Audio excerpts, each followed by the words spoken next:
Hi everyone, welcome back to my channel. April మంత్లో weekly current affairs, national civil service గురించి కొంచెం డెప్త్గా తెలుసుకుందాం ఈ వీడియోలో.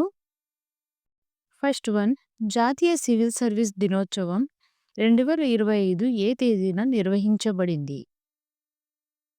ఆన్సర్, జాతీయ సివిల్ సర్వీస్ దినోత్సవం ప్రతి సంవత్సరం ఏప్రిల్ 21న జరుపుకుంటారు. ఇది 17వ జాతీయ సివిల్ సర్వీస్ దినోత్సవం కావడం విశేషం. ఇంకా డీప్‌లోకి వెళ్ళిపోతే ఇది చారిత్రక నేపథ్యం.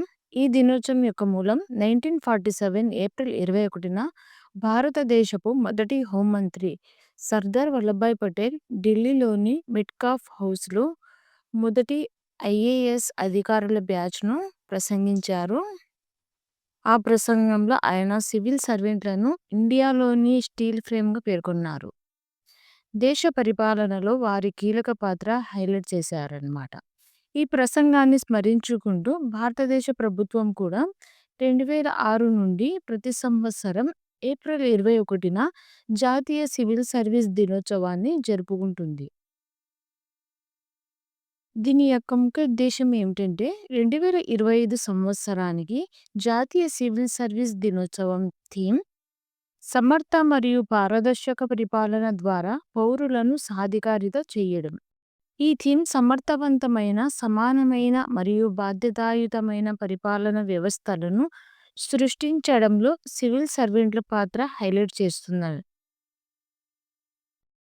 వీటి యొక్క ప్రధాన కార్యక్రమాలు ఏం జరిగాయంటే, ప్రధానమంత్రి నరేంద్ర మోదీ ఢిల్లీలోని విజ్ఞాన్ భవన్లో జరిగిన కార్యక్రమంలో ప్రజా పరిపాలనలో అత్యుత్తమతకు 16 పురస్కారాలను ప్రదానం చేశారు.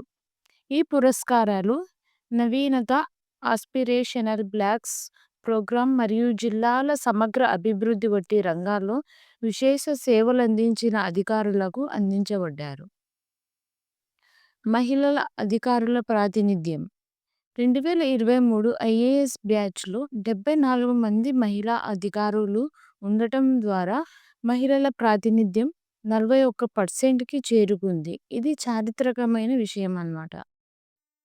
దీని యొక్క ఉద్దేశాలు సివిల్ సర్వెంట్ల సేవలను గౌరవించడం, వారి కృషిని గుర్తించి ప్రోత్సహించడం. పౌరుల సాధికారిత అంటే సమర్థవంతమైన మరియు పారదర్శక పరిపాలన ద్వారా పౌరులను సాధికారిత చేయడం. పరిపాలన సంస్కరణలు అంటే ప్రభుత్వ విధానాల అమలులో నూతనతను ప్రోత్సహించడం.